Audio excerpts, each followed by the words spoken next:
Good morning students. So today we are going to solving the exercise 7.2 of the linear equation. तो बेटा पहला question है solve the following equations. That means इस equation को आपको solve करना है. ओके तो जैसे पहला क्वेश्चन है y plus 2 is equal to 3. That means यहाँ पर लिखा हुआ है कि y plus 2 is equal to 3, यानी हमें इस एक्सरसाइज को सॉल्व करने के लिए क्या करना होगा, दोनों साइड पे 2 को माइनस करना पड़ेगा. दैट मीन्स हम कोई अलग से नंबर नहीं ला रहे, इन्हीं दोनों नंबर्स में से किसी एक नंबर से हम सॉल्यूशन निकालेंगे. तो दोनों साइड से 2 को सब्ट्रैक्ट यानी 2 नंबर को सब्ट्रैक्ट करने पर हमें क्या मिलेगा, जिस दोनों साइड पे सब्ट्रैक्ट कर दो, एक बार इस तरफ और एक बार इस तरफ. तो y सॉल्यूशन करते हैं, y plus 2 minus 2 is equal to 3 minus 2. तो y प्लस 2 माइनस 2 करने पर हमको क्या मिलेगा, यहाँ पर 0 और यहाँ पर क्या मिला हमको 0, और इधर 3 माइनस 2 करने पर हमको क्या मिलता है 1. तो दैट मीन्स हमारे पास y की वैल्यू क्या आएगी, यहाँ आएगी y की वैल्यू आएगी 1. दैट मीन्स y की value 1 is the solution of this equation. तो क्या लिखेंगे हम, y is equal to 1 is the solution of this equation. Okay then after हम चलते हैं नेक्स्ट क्वेश्चन की तरफ. हमारा नेक्स्ट क्वेश्चन है n is equal to 3 is equal to 8. That means n minus, sorry children यहाँ पर मेरे से मिस्टेक हो गई है, n minus 3 is equal to 8.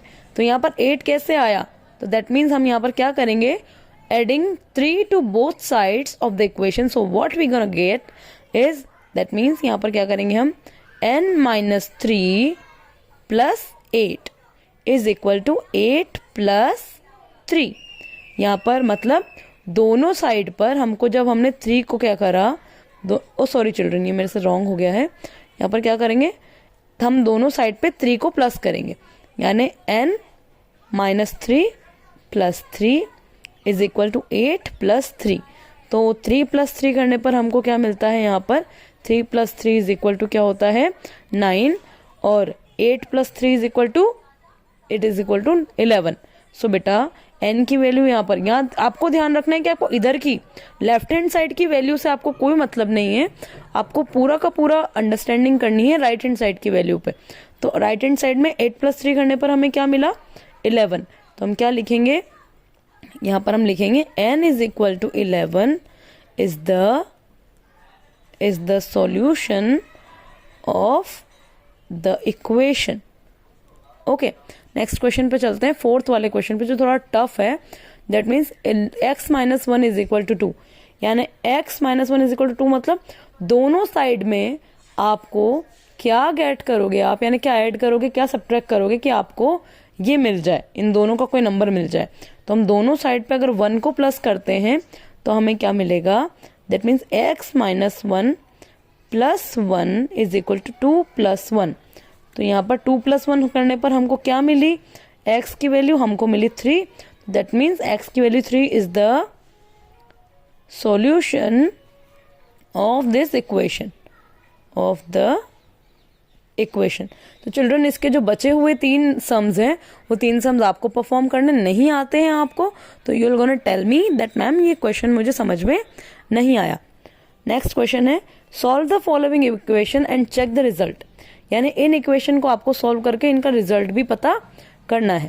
तो जैसे कि 4m इज इक्वल टू 12, मतलब यहाँ पर 12 कैसे आएगा, यहाँ पर 4 और 12 का क्या रिलेशन है.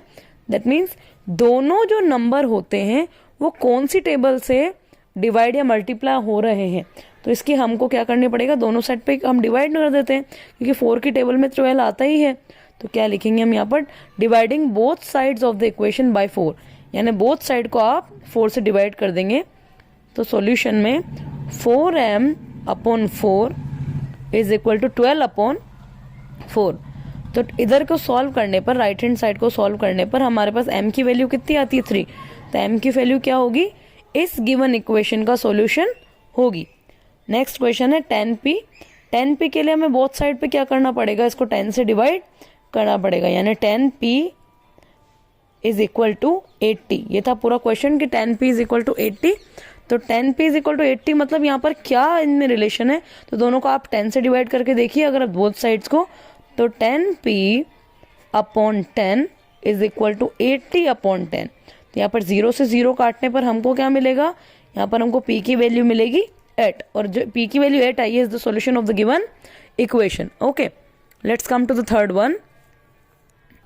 इस वाले क्वेश्चन में -p/3 इज इक्वल टू 7 में हम क्या करेंगे, यहाँ पर बोथ साइड को हम एक बार 3 से मल्टीप्लाई करके देखते हैं कि 3 और 7 इन दोनों की टेबल में एक कॉमन नंबर हमें पता करना है। तो हम दोनों साइड को अगर -3 से मल्टीप्लाई करते हैं तो -p/3 multiply with -3 is equal to 7 multiply -3।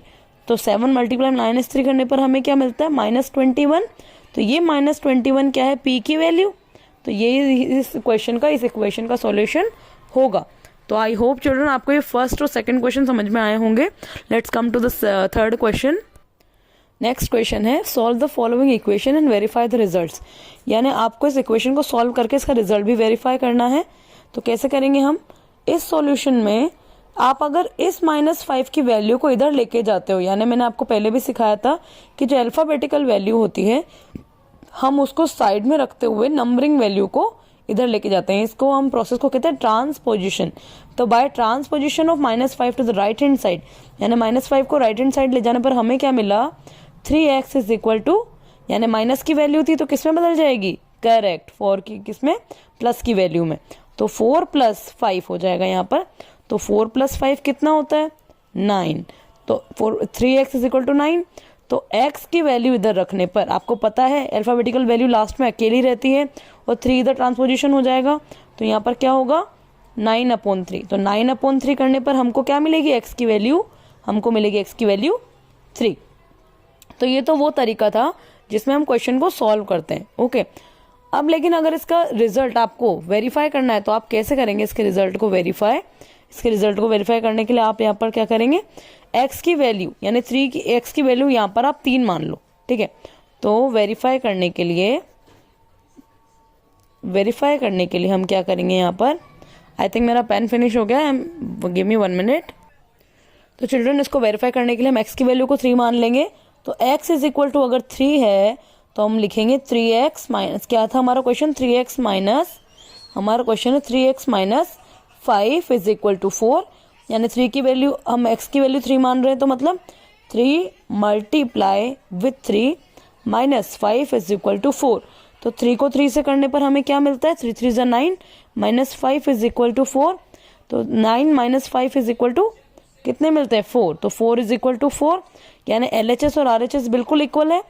तो LHS is equal to RHS, that means हमारा जो क्वेश्चन जो हमने सॉल्व किया वो बिल्कुल एक करेक्ट सॉल्यूशन है। तो इसी के साथ हम सेकंड वाला इसका सम सॉल्व करते हैं। 5t + 28 is equal to 10। इसका मतलब वो का वही करेंगे हम कि यहाँ पर ट्रांसपोजिशन करेंगे। तो यहाँ पे 5t इज इक्वल टू क्या करेंगे, 28 इधर चला जाएगा। तो इसका मतलब क्या होगा कि 10 में से 28 जाएंगे। तो जब किसी छोटे नंबर में से बड़ा नंबर जाता है तो आंसर क्या आता है, माइनस में आता है। तो यहाँ पर माइनस क्या आएगा, -18। तो t की वैल्यू जब अलोन रह जाएगी तो यहाँ पर -18/5 करने पर हमको क्या मिलेगी, एक मिक्स फ्रैक्शन मिलेगा। तो क्या मिक्स फ्रैक्शन होगा हमारे पास, आप जब इसको सॉल्व करेंगे तो 5 3 = 15, दैट मीन्स 5 3 = 15। हम इसे सॉल्व करके देख लेते हैं 5 और 18 को। तो 5 3 = 15, बचे कितने 3, यहाँ पॉइंट लगाएंगे और यहाँ 0 उतारेंगे तो 5 6 = 30। तो हमें यहाँ पर आंसर क्या मिला, 3.6। तो 3.6 को आप क्या करेंगे, मिक्स फ्रैक्शन में कैसे चेंज करेंगे, it will be going to -3/5, ऐसे इसको हम मिक्स फ्रैक्शन लाएंगे। दैट मीन्स यहाँ पर क्या आंसर आना चाहिए आपके पास में, आपके पास यहाँ पर वैल्यू आनी चाहिए 10 वैल्यू आनी चाहिए। तो अब हम इसको कैसे सॉल्व करेंगे देखिए। हाँ, दैट मीन्स अब हम इसका वेरीफाई करते हैं कि हमारा आंसर सही भी है या नहीं। तो वेरीफाई करने के लिए आप t की वैल्यू को क्या मान लीजिए, t की वैल्यू को आप मान लीजिए -3/5, जो वैल्यू हमने निकाली थी, जैसे हमने इधर x की वैल्यू निकाली थी उसी को माना था। तो यहाँ पर t की वैल्यू क्या निकली है, -3/5। तो वेरीफाई करने के लिए क्या करेंगे हम, t इज इक्वल टू -3/5 मानते हुए सॉल्व करते हैं क्वेश्चन को।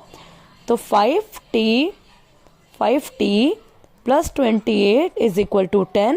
दैट मीन्स 5 की वैल्यू यहाँ पर क्या है, 5 की वैल्यू है यहाँ पर -3/5 प्लस 28 इज इक्वल टू 10। तो मिक्स फ्रैक्शन को इसमें चेंज करने पर प्रॉपर में चेंज करेंगे तो क्या मिलेगा, 5 3 15, 15 और 3 18, तो it will B minus 18/5 plus 28। ये करने पर हमें यहाँ पर क्या सॉल्यूशन मिलता है कि इस 5 से ये 5 कट गया, तो यहाँ पर क्या बचा, सिर्फ माइनस का 18 प्लस 28, तो यहाँ पर क्या कहलाता है, माइनस प्लस माइनस, तो माइनस प्लस माइनस करने पर 28 में से 18 गए तो यहाँ पर कितने बचते हैं, 10। तो 10 is equal to 10, that means हमने जो क्वेश्चन सॉल्व किया वो बिल्कुल करेक्ट है, इसलिए LHS is equal to RHS। तो चिल्ड्रन इसके जो बाकी के क्वेश्चन है वो आपको खुद ही सॉल्व करने हैं, और नहीं आते तो you will going to inform me. Okay, so let's come to the 4th number question. तो चिल्ड्रन हमारा 4th क्वेश्चन है, find the value of literal, मतलब हमें लेटरल के वैल्यू फाइनल करनी है, यानी दिया हुआ क्वेश्चन जो है उसमें हमें जो अल्फाबेट है उसकी वैल्यू पता करनी है, यानी m की वैल्यू हमें पता करनी है। तब हम इसको सीधा सीधा सॉल्व करते हैं, जैसे कि सॉल्यूशन है 2m plus 5 is equal to 3, और यहाँ पर 3m माइनस 10, यानी इस 3 की वैल्यू को अगर हम ऊपर लेके जाएंगे तो ये इसके साथ लग जाएगी वैल्यू। दैट मीन्स यहाँ पर 3 का हमने क्या करा, ट्रांसपोजिशन किया, किधर की तरफ, राइट हैंड साइड की तरफ। तो राइट हैंड साइड की तरफ सॉल्व करने पर हमें क्या मिलता है यहाँ पर, तो यहाँ पर इसको सॉल्व करने पर हमें क्या मिलता है, 2m plus 5 is equal to 3 3 को 3 से किया तो 9m, और 3 को इस 10 से किया तो माइनस 30। ओके, ये हमें मिलता है। तो हम जब इस 9 का ट्रांसपोजिशन करेंगे लेफ्ट हैंड साइड, और इस 5 का यानी इस 5 नंबर का ट्रांसपोजिशन करेंगे राइट हैंड साइड, तो क्या होगा, देखिए again I am repeating, 9 that means transposition 9m to the left hand side and 5 to the right hand side. So what will gonna get, यानी m की वैल्यू एक साथ रख देंगे और नॉर्मल नंबर्स की वैल्यू एक साथ। तो यहाँ पर n9 हम इधर लेकर गए 9 को, तो 2m, यहाँ पर ये प्लस का था तो किसका बन जाएगा, माइनस का, तो 2m minus 9m is equal to क्या बनेगा, माइनस 30 माइनस 5, यानी प्लस की वैल्यू इधर गई तो माइनस की हो गई, तो यहाँ पर माइनस माइनस कितने हो जाएंगे, प्लस, और यहाँ पर 2m में से 9m गए तो कितने बचे, 7m is equal to minus 35। Okay, तो अब हम यहाँ पर क्या करेंगे, इस क्वेश्चन को हमें पता है कि 7 के टेबल से 35 का डिवाइड जाता है, तो हम बोथ साइड पे क्या कर देंगे, डिवाइडिंग बोथ साइड्स बाय 7। तो बोथ साइड को अगर हम 7 से डिवाइड करते हैं तो 7m/7 is equal to minus 35/7। तो हमें क्या मिलेगा, यहाँ पर m की वैल्यू हमें मिल जाएगी -5। ओके चिल्ड्रन, तो ये क्वेश्चन इस तरीके से सॉल्व होगा कि आपको m की वैल्यू पता करनी। लेटरल मतलब आपको ये जो साइड में नंबर दे रखा है इसमें इसी की वैल्यू इससे कनेक्ट करते हुए m की वैल्यू, अल्फाबेटिकल की वैल्यू आपको निकालनी है। इसी के लिए हम एक सेकंड क्वेश्चन भी अटेम्प्ट कर लेते हैं, जो कि हमें किस में दे रखा है, न्यूमेरेटर और डेनोमिनेटर में। तो n+2/n-2 इज इक्वल टू 7/3। तो यानी 7/3 यहाँ पर कैसे आएगा, तो हम यहाँ चेक करते हैं। दैट मीन्स हम यहाँ पर क्रॉस मल्टीप्लीकेशन करके देख लेते हैं। दैट मीन्स इसको इससे मल्टीप्लाई करके देख लेते हैं और इसको इससे मल्टीप्लाई करके देख लेते हैं। तो यहाँ पर हमें सॉल्यूशन में लिखना है, दैट मीन्स n3, हम क्रॉस मल्टीप्लीकेशन कर रहे हैं तो 3 multiply n+2 is equal to 7, यानी अब ये इससे होगा तो क्या होगा यहाँ पर n-2। तो चलिए करते हैं, 3 को n से किया तो कितना मिला हमको, 3n प्लस 3 को 2 से किया तो 6 इज इक्वल टू इसको इससे किया तो 7n, 7 को 2 से किया तो -14 मिला। ये हमें मिल गया यहाँ पर। अब आपको अच्छे से पता है कि ये जो अल्फाबेटिकल वैल्यू है ये अपने अल्फाबेटिकल वैल्यू के साथ पेयर बनाएगी, और जो नंबरिंग वैल्यू है नंबरिंग वैल्यू के साथ बनाएगी। तो हम यहाँ पर क्या लिखेंगे, 3n minus 7n is equal to क्या बनेगा यहाँ पर 14, जो माइनस का था वो प्लस का बन गया और जो प्लस का है वो माइनस का, तो 14 माइनस 6। तो 3n में से 7n गए तो यहाँ पर कितने बचते हैं, 4n, जो कि माइनस के आएंगे क्योंकि छोटे नंबर में से बड़ा नंबर जा रहा है, और 14 में से 6 गए तो यहाँ पर कितने बचते हैं। दैट मीन्स आपको पता है दैट -14 -6 माइनस माइनस क्या होते हैं, प्लस, फिर भी हम किसका निशान लगाते हैं, माइनस का ही। तो n की वैल्यू इधर रखने पर क्या होगा यहाँ पर, दैट मीन्स अभी हम यहाँ पर वैल्यूज चेंज नहीं करेंगे। अब हम बोथ साइड को क्या करेंगे, हमें पता है कि 4 और 20 दोनों अपनी टेबल से डिवाइड होते हैं 4 की टेबल से, तो -4n को हम क्या करेंगे -4 से डिवाइड कर देंगे, तो -4 n is going to divide with -4 and -20 up is divide with -4, तो माइनस से माइनस यहाँ पर कट जाएगा और n की वैल्यू क्या मिल जाएगी हमें 4 4 16 4 5 20, तो यहाँ पर हमें क्या मिल जाएगी n की वैल्यू 5 मिल जाएगी। ओके चिल्ड्रन, तो आई होप आपको ये 7.2 एक्सरसाइज समझ में आई होगी। इसके जो बचे हुए क्वेश्चन है वो आपको खुद सॉल्व करने हैं। If you are not able to solve the rest of the questions, you have to inform to the teacher and then the teacher will going to help you. Okay children, so have a nice day.